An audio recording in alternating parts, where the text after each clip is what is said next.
अब नहीं, मेरा 1300 रुपया भाड़ा गया, वो कौन देगा? इन लोग देंगे। खाना कहाँ से आदमी होटल से मंगा के खा पाएगा? जिसके घर में 8-10 परिवार है वो क्या करेगा? भूखे मरेगा? कहाँ से खाएगा? डेली आदमी 500-400 रुपया डेली कमाने वाला क्या खाएगा?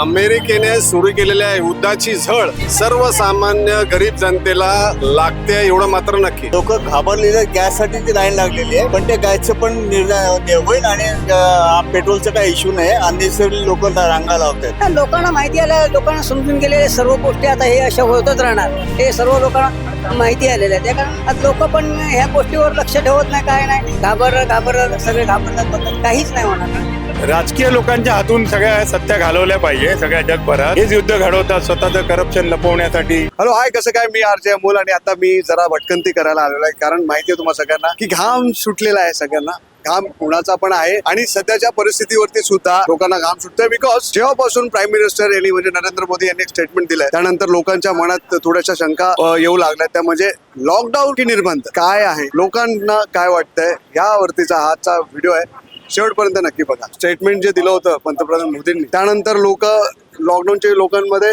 भीती आहे की निर्बंधाची भीती, काय वाटतं? लॉकडाऊनची भीती अशी नाही आहे. पेट्रोल व्यवस्थित मिळणार आहे. आणि कालची न्यूज पण आहे की इराणने आपल्यासाठी समुद्रातून त्यांची हार्मोस खोललेली आहे. त्यामुळे गॅस आणि रशियाकडून पण तेल येते, सगळीकडनं तेल पुरवठा येतोय. फक्त लोक घाबरलेले गॅससाठी ती लाईन लागलेली आहे, पण त्या गॅसचं पण निर्णय होईल आणि पेट्रोलचा काही इश्यू नाही. अननेसेसरी लोक रांगा लावतात. तुम्हाला उगाच पॅनिक होता असं वाटतं? इट इज पॅनिक नॅचरली आहे, पण तो पॅनिक 8 दिवसात जायला पॅनिक तो जायला वाटतं तुम्हाला? 100%. इथे एक सर सुद्धा आहे. सर, सध्याची परिस्थिती चालू आहे आपल्या भारतामध्ये, म्हणजे ठिकठिकाणी पेट्रोल इंधन वगैरे जे लोक पॅनिक झालेले आहेत. काय वाटतं जेव्हापासून स्टेटमेंट दिलंय मोदींनी त्यानंतर लोक जास्त पॅनिक झालेले वाटतात? कारण पेट्रोल पंपावरती मोठ्या रांगा लागल्यात, लोक स्टोरेज करायला लागलेत. हो, त्या बाबतीत नेमका खुलासा कोणी करत नाही. सर्व संबंधितांनी येऊन नेमका खुलासा करायला हवा आणि जास्त प्रमाणात जर पेट्रोल डिझेल घेऊन जात असतील तर त्यांच्यावर कारवाई होणे अपेक्षित आहे. काय वाटतं, लोक निर्बंधाला घाबरतायत की लॉकडाऊन होणार आहे या परिस्थितीला घाबरतात? लोकांना आता पहिलं लॉकडाऊन झालं ते त्यांना माहितीच काय आलं ते, आणि आता अशी परिस्थिती आहे की एकदम गंभीर होणार परिस्थिती. म्हणजे लोकांना जेवणाचं हालत होणार. आता अनेक हॉटेल्स वरती परिणाम पडलाय, छोटे मोठे उद्योगधंदे बंद झालेले आहेत. ह्याच्यावरनं मोदींनी एक स्टेटमेंट दिल्यानंतर लोक आणखीन घाबरलेलं वाटतं तुम्हाला? लोकांना माहिती आलं, लोकांना समजून गेलेले सर्व गोष्टी आता हे अशा होतच राहणार. हे सर्व लोकांना माहिती आलेलं आहे. त्या कारण आज लोक पण ह्या गोष्टीवर लक्ष ठेवत नाही, काय नाही, घाबर सगळे घाबरतात, काहीच नाही होणार. हो, जे काय म्हणतात? राजकीय लोकांच्या हातून सगळ्या सत्या घालवल्या पाहिजे सगळ्या जगभरात.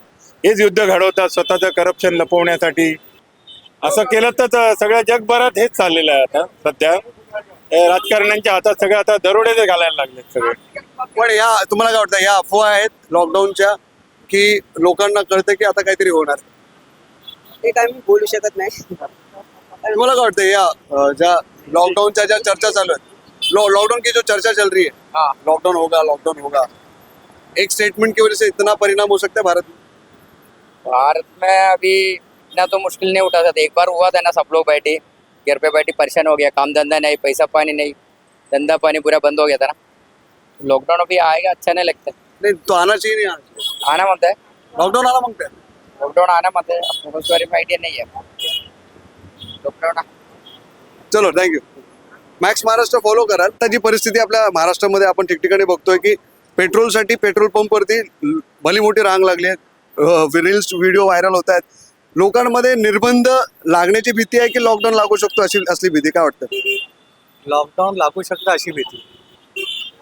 त्यामुळे लोक घाबरतात. लॉकडाऊन पुन्हा लागू नये. तुम्हाला काय वाटतं? लोक सध्या आपले जे आहे ते सोशल मीडियाच्या पाठीमागे धावते आणि सोशल मीडियावरती जे येतं ते सगळं खरंच आहे असं म्हणून काम करतात.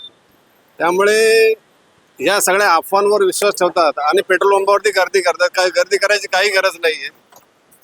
थोडक्यात माझं उदाहरण द्यायचं झालं तर 18 तारखेला मी गॅस बुक केला, तो परवा माझ्याकडे घरी आला. म्हणजे गॅसची टंचाई नाही आहे, सगळी काही सुबत्ता आपल्याकडे व्यवस्थित आहे. देशामध्ये आपलं जे सरकार आहे त्या सरकारने सगळी तयारी करून ठेवलेली आहे, तरी सुद्धा लोक अफवांवर विश्वास ठेवून घाई करतात, नको तितके ते साठा करून ठेवतात, त्याला काही अर्थ नाहीये. अजून आपत्कालीन परिस्थिती आपली आलेली नाहीये, सध्या तरी नाहीये, किमान 6 महिने तरी होणार नाही. 6 महिन्यानंतर कदाचित चित्र अजून व्यापक होईल, कारण रोज ज्या खऱ्या बातम्या ज्या येत आहेत त्या पेट्रोल टँकर, गॅसचे टँकर ज्या बोटी घेऊन येत आहेत ते सुरळीत चालू आहे. आपले इराणचे संबंध चांगले आहेत, त्यामुळे घाबरण्याचे काहीच कारण नाही. तुम्हाला काय वाटतं सर की हे जे आता फल फ्रूट असतील अनेक गोष्टींवरती जेव्हा कोणी मार्केटमध्ये गेलं घरातलं तर त्यांना सांगितलं जातं की इंधन वाढलंय, नाशिकवरनं माल येतोय, त्यांनी भाव वाढवलेले आहेत, मग हे खरं वाटतं तुम्हाला की लोकांना लुबाडायचे आता स्कीम निघाली? त्याच्यामध्ये पण एक स्टंटबाजी आहे. असं भासवतात की लॉकडाऊन होणार आहे आणि हे व्यापारी सगळे भाव वाढवत आहेत, माल सगळा स्टॉक करतायत आणि त्याच्यातलं ते त्यांचा बेनिफिट घेत आहेत. पण याच्यामध्ये फक्त गरीबांनी गरीबच झोर पडतं, कारण मागे जो लॉकडाऊन झाला त्यावेळी सगळ्यात जास्त त्रास हा गरिबांना झाला, मोठ्या लोकांना झाला नाही. तीच परिस्थिती आता पण उद्भवण्याचा चान्सेस आहे. अनेक हॉटेल्स बंद आहेत आणि हॉटेलमध्ये छोटे जे वडापावच्या गाड्या लागतात, जे डोसे सँडविच जे विकतात, मिसळ भेळ वगैरे, म्हणजे ज्याच्यावरती गरिबांचा गुजारा होतो, त्यांना गॅस सिलेंडर मिळत नाहीये, तो मोठा प्रॉब्लेम आहे. आणि ते देण्याची गव्हर्नमेंट पण काय व्यवस्था करत नाहीये, कारण ते जर घ्यायचा ठरला तर तो ब्लॅकनी त्यांना घ्यावा लागतो. पूर्वी कसं त्याच किमतीमध्ये अवेलेबल भेटत होता, भले 2 दिवसाने का होईना पण भेटत होता. आता त्याला 8 दिवस लागत होता, 8 दिवसाचा मधला गॅप कोण भरून काढणार? नाही, काही ठिकाणी वडापाव देखील जो 20 रुपयाला मिळतो तो आता 25 रुपयाला 30 रुपयाला विकण्यास लागला. हो बरोबर. पण वाटतं ही परिस्थिती अशी नाहीये महाराष्ट्रात, नाही आतापर्यंत तरी नाहीये. दिशाभूल केली जाते वाटतं सर तुम्हाला? दिशाभूल केली जाते एवढं मात्र नक्की नाही. जो तो आता सध्या काय झालं की हे जे व्यापारी लोक आहेत ते साठेबाजी करून बहती गंगा में हात धोलो त्या प्रकारे त्यांचं सध्या चालू आहे. खरी झळ जी यांनी सांगितल्याप्रमाणे गरीबाला बसते, जो ज्याचा हातावरती पोट आहे, ज्याला म्हणजे आज काही विक्री केली तर मला घरामध्ये 2 पैसे, त्याला ह्या महागाईचा किंवा ह्या पेट्रोल टंचाईचा म्हणजे कृत्रिम तयार केलेली पेट्रोल टंचाईचा त्रास नक्कीच होणार. काही ठिकाणी तर काही नेत्यांच्या घरीच 59-60-70 असे जे गॅस सिलेंडर गॅसचे सिलेंडर मिळालेले. हो खरं आहे ते, कारण हे यांना काही फरक पडत नाही ना, की यांना सगळं काही मिळू शकतं. एका फोनच्या इशाऱ्यावर त्यांना सगळं काही मिळू शकतं. त्यांच्या सगळ्या एजन्सी असतात, त्यांचेच लागे बांधते असतात, त्यांच्याच माणसांना ते कॉन्ट्रॅक्ट दिलेले असतात, त्यामुळे त्याला काही फरक पडत नाही. खरा त्रास होतो तो गरिबांना. साठा करायचा नंतर लुटायचं, लुटमारी चालू वाटतं. थोडीशी लुटमार चालू आहे याच्यामध्ये आणि लोकांनी बरोबर सावध राहिलं पाहिजे याच्यापासून. कारण आजचा वडापाव खायला गेलो तरी 5-10 रुपये एक्स्ट्रा. वडापावचे 10 रुपये एक्स्ट्रा झाले, तुझा घाबरलेत लोक सगळे, कोणाला कधी मिळतं कोणाला नाही. लोक खरंच घाबरलेत, कारण काय प्रत्येक जण लॉकडाऊन एक अनुभव घेतलाय लॉकडाऊनचा ना, त्याच्यामुळे आता लॉकडाऊन होऊ नये ही सर्वांची इच्छा आहे. आलं लक्षात. पण जर अशी परिस्थिती जर निर्माण झाली, अफवा वगैरे उडत गेल्या, तर मग ते लोक घाबरणारच ना. बरोबर. मग प्रत्येक जण साठा करण्याचा प्रयत्न करतो. बाबा सिलेंडर मिळणार नाही. आता पूर्वी सिलेंडर मला वाटतं 15 ते 20 दिवसात काय मिळत होतं, आता काहीतरी त्यांनी एक सिलेंडर बुक केल्यानंतर पुन्हा तुम्हाला 35 दिवसांनी सिलेंडर मिळणार म्हणून. आता 45 दिवस केले. आता काल परवा मी बघितलं तर 35 दिवस तिथे त्यांनी काहीतरी सिलेंडर त्यांनी बोर्ड नोटीस लावलेली आहे सिलेंडर ऑफिसमध्ये प्रत्येक ठिकाणी. लोक घाबरतात ना. नाशिकमध्ये पेट्रोल पंपावरती रांगा लागल्या होत्या. मला मुंबईचा माझ्या मित्राचा जो नाशिकला माझ्या गावाजवळ गेला होता, तिथून त्याचा मला फोन आला की बाबा त्या पेट्रोल पंपवाल्याला सांग की माझी गाडी पहिली घ्यायला, मला पेट्रोल भरून द्यायला. म्हणजे एवढ्या लोकांच्या लाईन लागल्या, म्हणजे 1-1 किलोमीटर 2-2 किलोमीटर लागा लागल्या लोकांच्या अफवांमुळे, बाकी काही नाही. पेट्रोल पंपाचा साठा गेल्या आठवड्यात सुद्धा पेट्रोल पंपवरती भरपूर गर्दी झाली होती. सध्या पण आणि आता पण पंपावर तीच गेलास ना परिस्थिती तर लाईनला 1 किलोमीटर 2 किलोमीटर वरती लाईन आहे, आणि गावाकडे गेला तर जास्तच आहे. तर हे जसं बोलत मी पण निफाडवरून त्या दिवशी आलो ना, तर पंपावरती जवळजवळ 1 तास लागायचा, तिथे 2 तास लागले आम्हाला. एवढी मोठी लाईन होती, म्हणजे अर्धा वेळ आमचा त्या प्रवासामध्ये गेला, ते पेट्रोल डिझेल गॅस भरण्यामध्ये. तर ही जी परिस्थिती अशीच कंटिन्यू राहिली तर प्रॉब्लेम आहे, सगळ्या गोष्टीचा तुटवडा होतच राहणार आणि त्याचा नाहक त्रास जास्त करून गरिबांना होणार. अमेरिकेने सुरू केलेल्या युद्धाची झळ सर्वसामान्य गरीब जनतेला लागते एवढं मात्र नक्की, आणि याचा त्रास अमेरिकेलाही नंतर जाणवणार आहे, हे तितकंच खरं आहे. तो मिला आपको सिलेंडर? नहीं मिला भाई, 6 दिन से मेरे आदमी दौड़ रहे, 1300 रुपया मेरा आने जाने का भाड़ा चले गया है। 5 दिन से मेरे घर में चूल्हा नहीं चला है। और इन लोग क्या बोले कल बाटला पहुंच जाएगा, लेकिन आज तक बाटला पहुंचा नहीं है। और हमने मेरा 1300 रुपया भाड़ा गया, वो कौन देगा? इन लोग देंगे। खाना कहाँ से आदमी होटल से मंगा के खा पाएगा? जिसके घर में 8-10 परिवार है वो क्या करेगा? भूखे मरेगा? कहाँ से खाएगा? डेली आदमी 500-400 रुपया डेली कमाने वाला क्या खाएगा? और इन लोग आओ तो इन लोग उल्टी बात करते हैं, सुनते नहीं है। इन लोग बाटला देने को राजी नहीं है, इतना लंबा लंबा लाइन लगा के भी नहीं देते हैं। हम तो सुन के कि कई जगह पे कहा जा रहा है कि सब ठीक चल रहा है, कोई टेंशन है मैं नहीं। कुर्ला कुरेश नगर से आई हूँ। हाँ। मेरा 9 तारीख का बुकिंग है। मेरे भाई का कितनी तारीख का 13 बुकिंग है? तारीख। 13 तारीख का। तो इनको बोले या तो आप यहाँ से लेके जाओ, नहीं तो आपका पता नहीं, ऐसा हाथ करके बोले पता नहीं आपको कब मिलेगा। ये देखो मेरा 9 तारीख का बुकिंग है, मैंने पासबुक लेकर आई हूँ। तो जब इनका 13 तारीख का नहीं हुआ तो मेरा 9 तारीख का ऑप्शन था ना, मेरे घर पर आ जाना चाहिए।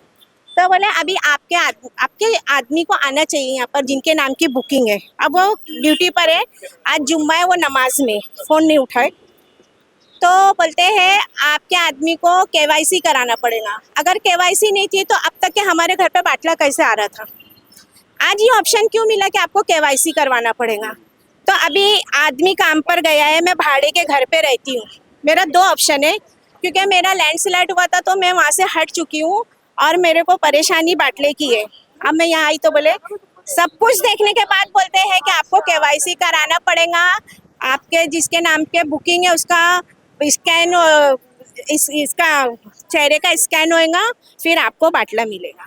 वो लोगों में चर्चा चल रही है कि लॉकडाउन हो सकता है या निर्बंध हो सकते हैं। क्या लगता है आपको, लॉकडाउन वैसी स्थिति आ सकती है भारत में?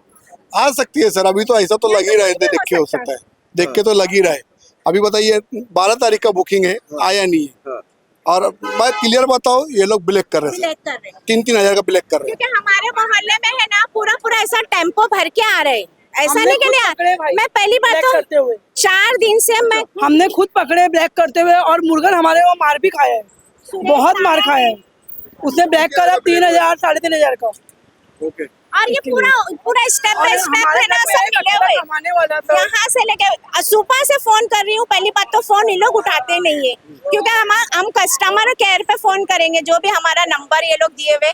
मैं एक सुबह से ट्राई मार रही हूँ, लेकिन ये लोग फोन नहीं उठाए। फोन नहीं उठाने के बाद में मैं खुद यहाँ रिक्शा घर का खर्चा करके आई हूँ। अब बताओ जब हम यहाँ से जाएंगे, दोनों बाटला खाली होने पर है, कैसे चलेगा घर? रसोई नहीं बनेगी तो होटलें भी बंद है, बाटला नहीं है तो होटल का भी खाना नहीं मिल रहा, तो कैसे हम लोग जिएंगे? क्या हमको सुधार मिल रहा है? देश का सुधार बताइए ना आप कहाँ से? हम तो पहले बेघर हो गए, क्योंकि हमको घर भी नहीं है, भाड़ा भर रहे, 16,000 रुपया भाड़ा भरते, उसके बाद होटल का खाएंगे, बाटला भी नहीं है, तो कैसे हम लोग चलाएंगे घर? अब बाटला बराबर आ रहा मोहल्ले में, अब ब्लैक पे ब्लैक हो रहा, क्योंकि 2-2.5 हजार 3,000 पे बोलते बाटला ब्लैक हो रहा है। वैसे कितने का बाटला कितने का? हम लोग को 8, 8.5 या 900 का जो भी है, 952 और 3-3 हजार और लाने का 100 रुपये अलग चार्ज लेते, लाने का 100 रुपये और चाहिए उनको। जगह पर नहीं है। जैसे अभी मैं भाड़े पे हो गई हूँ तो 100 रुपया 50 रुपया, तो जो ये लोग खुद नहीं लाते वर्दी वाले, ये हमाल लगाए हुए, हमाल आके हमारे दरवाजे पे बोलता है आप लोगों को इतना पैसा देना पड़ेगा। तो मैंने उस दिन हमाल को बोली पहली बात तो तुम वर्दी पे नहीं हो, मैं तुम्हारे से बाटला नहीं ले सकती, मेरे को दरवाजे पे वर्दी वाला चाहिए, क्योंकि मेरे पास सब कुछ है ना, तो मैं वर्दी में ही लूंगी ना। तो अब ये लोग ना हमाल को भी वर्दी दे चुके, तो वो हमाल लोग हम लोग से इतना बोलते हैं ना कि हम लोग को एकदम परेशान हो गए। इसलिए मेरा झगड़ा हुआ था, 100 रुपया मंग रहा बाटले का, ये देखिए।